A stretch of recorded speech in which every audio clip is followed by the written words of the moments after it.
नमस्कार दोस्तों, मेरा नाम है अंकित और स्वागत है आपका अपने यूट्यूब चैनल सिंह जी में। दोस्तों, जैसा कि सहारा रिफंड पोर्टल पर आज सुबह से ही दावा प्रपत्र जनरेट न होने की समस्या चल रही है, तो इसी क्रम में आज हम आपको इस समस्या एवं सहारा रिफंड पोर्टल से जुड़ी हुई प्रत्येक समस्या के बारे में विस्तार से बताएंगे और वीडियो के अंत में आपको यह महसूस हो जाएगा कि जो भी समस्याएं आ रही हैं वह क्यों आ रही हैं और उनका क्या कारण है। तो चलिए वीडियो को प्रारंभ करते हैं। दोस्तों, इस वीडियो में हम लोग समझेंगे कि सहारा रिफंड पोर्टल में समस्या आने की मेन वजह क्या है, क्योंकि यदि हम लोगों ने वह समझ ली तो हम लोगों को बाकी समस्याएं आसानी से समझ में आ जाएंगी।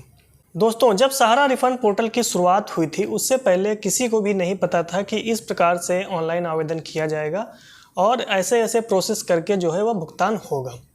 जब श्री अमित शाह जी के द्वारा पोर्टल लॉन्च किया गया तो वह इतनी जल्दबाजी में लॉन्च कर दिया गया कि पहले से ही पूरी प्लानिंग नहीं की गई।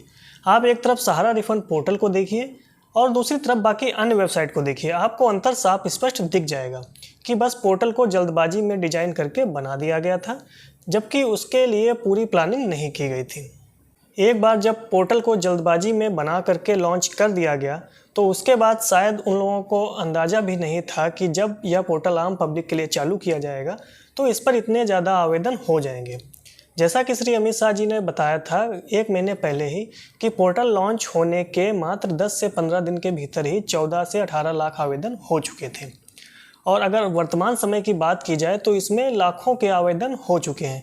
तो इतना सारा जो डेटा है, इतना सारा जो लोग आवेदन कर रहे हैं, उसको संभालने की क्षमता इस पोर्टल में नहीं है। इसीलिए आए दिन इस प्रकार की समस्याएं लगी रहती हैं। यहाँ पर एक बड़ी वजह यह भी निकल करके आती है कि आप जब भी सहारा पोर्टल में कोई समस्या देखते होंगे तो उसमें नीचे आप देखते होंगे कि वहाँ पर डेवलपर मोड लिखा हुआ होता है। डेवलपर मोड का मतलब होता है कि जो रनिंग में वेबसाइट चल रही है उसके बैकग्राउंड में कुछ ना कुछ काम चल रहा है। एक साथ ये लोग पहले अनाउंस नहीं करते हैं कि मतलब इस दिन इस पर्टिकुलर टाइम पर जो है वेबसाइट में काम होगा तो आप लोग आवेदन ना करें, जबकि आप अन्य किसी वेबसाइट पर देखते होंगे तो वहाँ पर उन लोगों का जो मेंटेनेंस का शेड्यूल होता है वो पहले से ही दिया हुआ होता है कि 2 घंटे साइट काम नहीं करेगी तो उस दौरान आप कोई काम मत कीजिए। लेकिन सहारा रिफंड पोर्टल में ऐसा कुछ भी नहीं है, वहाँ बैकग्राउंड में मेंटेनेंस का काम चलता रहता है और इसीलिए जो सहारा की वेबसाइट है उसमें सर्वर की आए दिन समस्या लगी रहती है।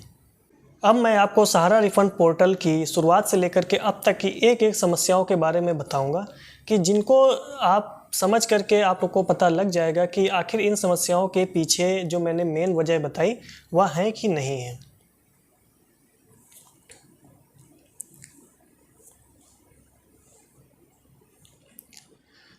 जब सहारा रिफंड पोर्टल की शुरुआत हुई थी तब सहारा रिफंड पोर्टल पे सबसे पहली जो समस्या थी वह OTP की समस्या थी। जब लोग आवेदन करते थे तो लोगों को OTP प्राप्त नहीं होता था। अगर मान लीजिए उनको OTP प्राप्त भी हो गया तो जब वह उसको डाल के वेरीफाई करते थे तो वह वेरीफाई नहीं होता था।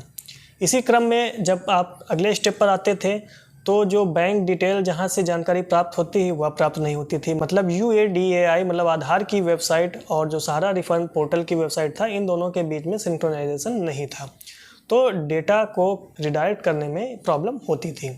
उसके बाद जब नेक्स्ट स्टेप पर आते थे जो दावा ऐड करने का सेक्शन होता था, जो कि इस रिफंड पोर्टल का अहम सेक्शन है, वहाँ पर जब आप दावा ऐड करते थे तो वहाँ पर भी बहुत प्रकार की समस्याएं आती थी। जैसे कि सबसे पहले दावा ऐड नहीं होता था, दावा ऐड भी हो गया तो वह सबमिट नहीं होता था, दावा एडिट और डिलीट करने में भी प्रॉब्लम होती थी, कभी कभी रसीद नंबर और अकाउंट नंबर जो है वह ऑलरेडी एग्जिस्ट बताता था। इस प्रकार की दावा सेक्शन में काफ़ी सारी प्रॉब्लम थी। उसके बाद मान लीजिए आपने दावा ऐड भी कर दिया तो जब नेक्स्ट स्टेप पर आते थे जहां जो फॉर्म जनरेट होता है, जैसा कि आज की समस्या आ रही है, या फॉर्म जनरेट नहीं हो रहा है, तो यह भी एक प्रकार की समस्या है। इसके बाद मान लीजिए फॉर्म जनरेट हो गया तो उसके बाद जब दावा को अपलोड करते हैं तो दावा अपलोड करते समय भी प्रॉब्लम आ रही थी। उसके साथ में पैन कार्ड की कॉपी अपलोड करते थे तो कभी कभी वह अपलोड हो जाती थी लेकिन वह सही से दिखाता नहीं था कि अपलोड हुआ है या नहीं हुआ है। और कुछ लोगों के साथ तो यह भी समस्या थी कि जब उन्होंने पूरा आवेदन फाइनल सबमिट कर दिया तो लास्ट में जो उनका रजिस्ट्रेशन नंबर था वह जनरेट नहीं हुआ। मतलब वह इस डाउट में थे कि उनका फॉर्म जो है वह अप्लाई हो भी गया है या नहीं हुआ है। तो इन्हीं सभी समस्याओं के बीच में आज लगभग सहारा रिफंड को 40 से 50 दिन का समय हो चुका है, लेकिन जो समस्याएं स्टार्टिंग से चल रही थी वह समस्या अभी भी चल रही हैं, उसमें सुधार होने का कोई नाम नहीं है। तो अब आप लोग खुद ही समझ सकते हैं कि क्या सहारा रिफंड पोर्टल है जो वह प्लानिंग के तहत बनाया गया है कि वह बस लोगों को दिखाने के लिए जल्दबाजी में एक प्रकार का पोर्टल बना दिया गया है। यदि अभी तक आप लोगों ने सहारा रिफंड पोर्टल पे सही से अप्लाई नहीं किया है तो मैं यही कहूँगा कि आप थोड़ा सा रुक करके आराम से सहारा रिफंड पोर्टल पे आवेदन कीजिए, क्योंकि जब तक साइट सही से काम नहीं करेगी आपका जो आवेदन है वह सही से नहीं हो पाएगा। तो दोस्तों, वीडियो के अंत में मैं यही आशा करूंगा कि आप लोगों को भी जो समस्याएं स्टार्टिंग से लेकर अब तक आई हो, आप वीडियो के नीचे कमेंट करके ज़रूर बताएं। और अगर आप हमारे चैनल पर नए हैं तो चैनल को भी ज़रूर सब्सक्राइब करें। मिलते हैं नई वीडियो में, तब तक के लिए धन्यवाद।